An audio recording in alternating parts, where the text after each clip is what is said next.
Our next speaker is Dr. Lloyd Sederer, who's the medical director for the New York State Office of Mental Health. And in that position, he's the chief psychiatrist for the entire state of New York, which is the largest mental health system in the country. Prior to this position, Dr. Sederer was Executive Deputy Commissioner of Mental Hygiene for New York City's Department of Health and Mental Hygiene. He's also the mental health editor for the Huffington Post and writes regular articles for them on mental health topics. I've read some of them. They're very, very good. Please join me in welcoming Dr. Lloyd Sederer. I'm going to read some comments that are what I call advice for those with a loved one with a mental illness. More than 50 million Americans, youth and adults, are diagnosed each year with a mental illness, like major depression, panic disorder, generalized anxiety disorder, PTSD, OCD, eating disorders, bipolar disorder, schizophrenia, and alcohol and drug abuse, which frequently co-occurs with serious mental illnesses. Their parents, spouses, siblings, children, and friends all worry about what to do to help them and what will happen next. For the millions of those who have a loved one with a mental illness, including many people I expect here today, I have good news and bad news. The good news is that improvement rates for serious mental illness, like major depression and bipolar illness, are as good or better than those for chronic physical illnesses like diabetes and heart disease, provided the patient receives the right treatment consistently.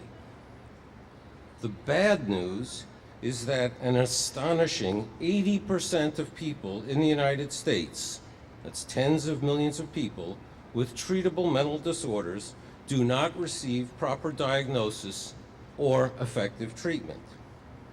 80%, that means your odds are 1 in 5 of getting what you need. The greatest challenges that families frequently face is not the disease itself, but two other problems. First, the broken, fragmented, and too often unaccountable mental health system, if we can call it a system. And second, the fight their family member will put up against getting any help. Every family and friends and co-workers with a member with a mental illness is very likely to encounter these two formidable problems. These families ask the same critical question: what should I do? When I'm asked, I usually begin by saying 4 things, and I'd like to say those to you. First, don't go it alone. Mental health problems, including addictions, are among the most common problems, medical problems, that exist. That means that many others in your family and among your friends have been down the same road that you are on. Who can you confide in, trust, and ask to join you in thinking about the problems you face and the solutions you need to find? Many people will turn to their family doctor, who encounters mental illness every day in his or her practice. Some primary care doctors will provide treatment themselves. Some will refer to a psychiatrist or mental health professional that they know. If you do turn to your family doctor, trust your judgment. You may need to not accept a, "oh, give it some time" response from a doctor. If you know someone who has a depression, addiction, traumatic disorder, or other illness, and is open about it, and thankfully many more people are, ask for guidance. You may hear the good, the bad, and the ugly, but the more you learn, the better. Turn to advocacy organizations, like a local chapter of the National Alliance on Mental Illness, NAMI, or the Mental Health Association, MHA. They have helplines and can provide referral information. Whatever you do, don't go it alone. You owe that to yourself and to your loved one. That lesson has been learned with every serious illness, including diabetes, heart disease, cancer, arthritic conditions, Alzheimer's, and countless other disorders. Mental disorders are no different. There are clinics and hospitals to turn to, clergy as well. Just don't go it alone. Second, don't get into fights with your loved one. This may be the hardest prescription of all. Faced with clear evidence of problems, your efforts at reason going nowhere, and your worry and love driving you, you want to push harder. Insist that your loved one face the facts. Do something. That's the moment that you need to take a deep breath and figure out how to control your feelings. Getting into a fight doesn't work. In fact, sometimes that will drive your loved one more into their protective shell. You need to ask yourself, what is my loved one thinking or feeling? If you can't understand, then how can you find out? You want to try to understand how their behavior may be serving them in a way that you don't yet comprehend. But they're behaving in the way that they are for a good reason, their reason, which you need to understand and appreciate.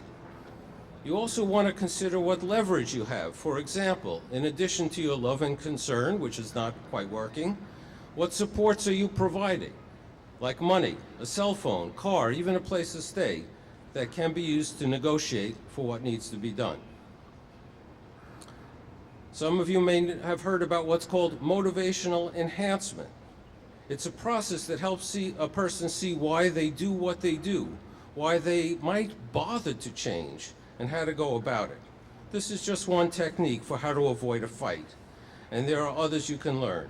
Avoiding a fight is not the same thing as being disengaged or giving up. In fact, it is staying just as involved, but in a different way. Don't get into a fight. The battle is usually lost if you do. Third, learn how to bend the mental health system to your needs. The mental health care system in the United States is broken, as you have or soon will see. You will need to learn how to piece together its parts and make it work for your family. Because you're not alone, there are others who can guide and coach you. You can find them in the great number of affected families, as well as through advocacy organizations. Like it or not, you will need to become a vocal spokesperson for what your loved one needs in a system that isn't working and isn't accountable nor funded, really, to incentivize effective care. Despite all the good people who work in this system trying to do the right thing. It may not be fair or right, but health care in general, not just mental health care, now requires us to be informed and self-directed consumers and families. Fourth, I'm getting near the end. Settle in for the siege and never give up. Few disorders, mental or physical, come and go in a short period of time. Most persist. Think of high blood pressure, heart disease, diabetes, arthritis, asthma. The path that recovery takes is usually not immediate or apt to be of steady improvement. Too often, the illness goes untreated, or the diagnosis or treatment may not be right, or there may not be a plan that includes not just medications, but also includes therapy and skill building. Even with good treatment, a person's response to care may take time, sometimes a long time. Keep in mind that often years have passed since someone first became sick. And through it all, your loved one, despite your efforts, may continue to resist getting help. Your morale and determination will be tested. Never give up. My profession has learned again and again that at a certain point, often difficult to predict, a person's engagement in care and the course of illness shifts and a life is restored. When your loved one and you learns how best to manage their illness, their overall wellness, then their life can get back on track. I have seen it in so many people with serious mental disorders who have come to have full and gratifying lives. This may not be obvious in everyday life because the fear of stigma has kept them quiet about their conditions. But I assure you, they exist and stand as terrific examples of people who have learned to live with their illness, find the support they need, and have lives of contribution and community. Thank you.